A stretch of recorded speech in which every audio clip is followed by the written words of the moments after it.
জেলায় জেলায় সংকট সমস্যা তা থেকে উত্তরণের চ্যালেঞ্জ আর সম্ভাবনার কথা তুলে ধরতে চলছে ডিবিসি এক্সপ্রেস।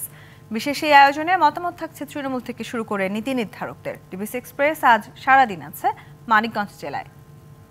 ডিবিসি এক্সপ্রেস আজ মানিকগঞ্জের দৌলতপুর উপজেলায় এবং সারাদিন আমরা এই উপজেলায় আজকে ঘুরেছি, সাধারণ মানুষের সাথে কথা বলেছি, এখানকার সংকট সম্ভাবনা নিয়ে কথা বলেছি। ডিবিসি এক্সপ্রেসের দেখা তিনটি সংকট, এই তিনটি সংকট নিয়ে উপজেলা নির্বাহী কর্মকর্তা এই মুহূর্তে আমার সাথে আছেন এই উপজেলার, একটু তার সাথে কথা বলবো এই সব বিষয় নিয়ে।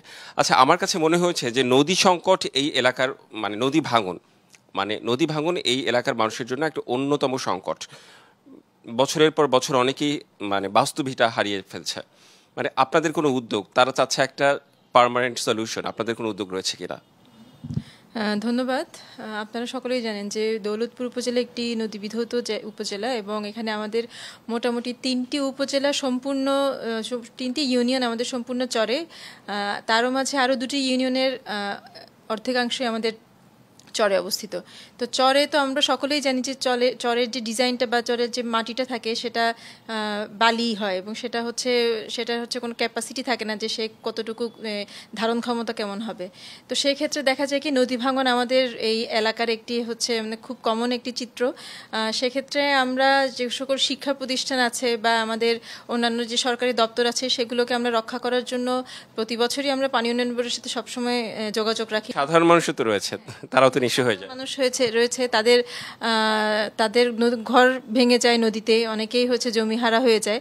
তো সেক্ষেত্রে তাদের সকলেই শিক্ষা প্রতিষ্ঠান সহ সাধারণ জনগণকে যাতে আমরা কিছুটা হলেও তাদেরকে সাপোর্ট দিতে পারি, সেক্ষেত্রে আমরা যোগাযোগটা রক্ষা করি পানি উন্নয়ন বোর্ডের সাথে। আমরা ঊর্ধ্বতন কর্তৃপক্ষকে আমরা বরাবর জানিয়ে থাকি ভিজিটের মাধ্যমে, এবং তারা ভিজিটের মাধ্যমে যতটুকু সম্ভব জিও ব্যাগ বা এই সংক্রান্ত কিছু ব্যবস্থার মাধ্যমে নদী ভাঙনটুকু প্রাথমিকভাবে তারা রোধ করে থাকে। কিন্তু সেক্ষেত্রে আসলে পার্মানেন্ট যে সলিউশনটা সেটা আসলে সত্যিকার অর্থে হয় না, যেহেতু নদী ভাঙনটা একটি চলমান প্রক্রিয়া। আপনাদের কয়েক বছর পরপর এটা প্রাকৃতিক কারণে এটা ঘটেই থাকে। এখানে অনেকের অভিযোগ যে এখানে চিকিৎসক কম, একটা অ্যাম্বুলেন্স। তো এমন অভিযোগ আছে, অনেকেই বলে যে এখান থেকে মানিকগঞ্জ যেতে বলে কিংবা ঢাকায় যেতে বলে। তো কোনো প্ল্যান আছে কিনা, পরিকল্পনা আছে কিনা, কিংবা আপনারা তত্ত্বাবধান করেন কিনা ব্যাপারটা? হ্যাঁ, অবগত আছি যে এখানে অ্যাম্বুলেন্সের যে বিষয়টা সেটা একটা আসলেই প্রকট সমস্যা বলা যায়। তো আমরা আমাদের এখানে যিনি ইউচিএফপি হিসেবে নিয়োজিত আছেন, যথেষ্ট আন্তরিকতা তার মধ্যে রয়েছে এবং আমাদের সাথে একটু সমন্বয় রয়েছে। আমরা চেষ্টা করছি, কথা বলছি। আমাদের এখানে কমিউনিটি ক্লিনিকেরও সংকট রয়েছে, যেমন চরাঞ্চলে আমাদের কমিউনিটি ক্লিনিক একদম নেই বললেই চলে, একটা জায়গায় একদমই নেই, টোটালি নেই। তো আমরা চেষ্টা চালাচ্ছি, আমরা যতটুকু সম্ভব কাজ করছি এই বিষয়ে সমাধানের জন্য।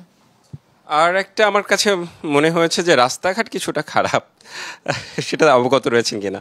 গ্রামীণ যে রাস্তাগুলো সেখানে আসলে প্রপার ড্রেনেজের কোনো ব্যবস্থা থাকে না, পানি যে যাবে। এবং বৃষ্টির দিনে এই সমস্যাটা হয় যে পানি পাস হওয়ার জায়গা থাকে না, যার ফলে ওই জায়গার মাটি ভেঙে রাস্তাগুলো ক্ষতির সম্মুখীন হয়। তো আবার গ্রামের ক্ষেত্রে এটা একটা মূল বিষয়। আর ওই যে নিজেদের যে জমি তারা ছাড় দিবে না, তারা ড্রেনেজের কোনো প্রপার স্টেপ নেবে না। আমরা যতটুকু পারি, যখন রাস্তা হয়, ইদানিং বেশ কিছুদিন যাবত এই চেষ্টায় চলছে অনেকগুলো রাস্তায়, আমরা মানুষজনের সাথে একটু তাদের কাউন্সিলিং করে একটু বোঝানোর চেষ্টা করি যাতে পানিটা পাস হওয়ার তারা জায়গা করে দেয়। তাও সব মিলিয়ে আমরা চেষ্টা চলছে এবং আমরা এলজিটিতেও বলে রেখেছি তারা যাতে তাদের নেক্সট যে প্ল্যানগুলো করবে সেখানে যাতে অবশ্যই ড্রেনেজ সিস্টেমটা রাখে, তাহলে হয়তো আমরা ভবিষ্যতে এই সমস্যা থেকে উত্তরণ করতে পারবো। ধন্যবাদ। নিশ্চয়ই, আপনাকে অনেক ধন্যবাদ আমাদের আজকে ডিবিসি এক্সপ্রেসে যুক্ত হওয়ার জন্য। ডিবিসি এক্সপ্রেস আজ সারাদিন ছিল দৌলতপুরে, অর্থাৎ মানিকগঞ্জের দৌলতপুর উপজেলায়, এবং এখানকার সংকট সম্ভাবনা নিয়ে কথা বলেছে সাধারণ মানুষের সাথে। এই মুহূর্তে এই উপজেলা নির্বাহী অফিসার আমার সাথে ছিলেন এবং তার সাথে আমি কথা বললাম। সবাই ভালো থাকবেন, ডিবিসি এক্সপ্রেসের সাথেই থাকবেন।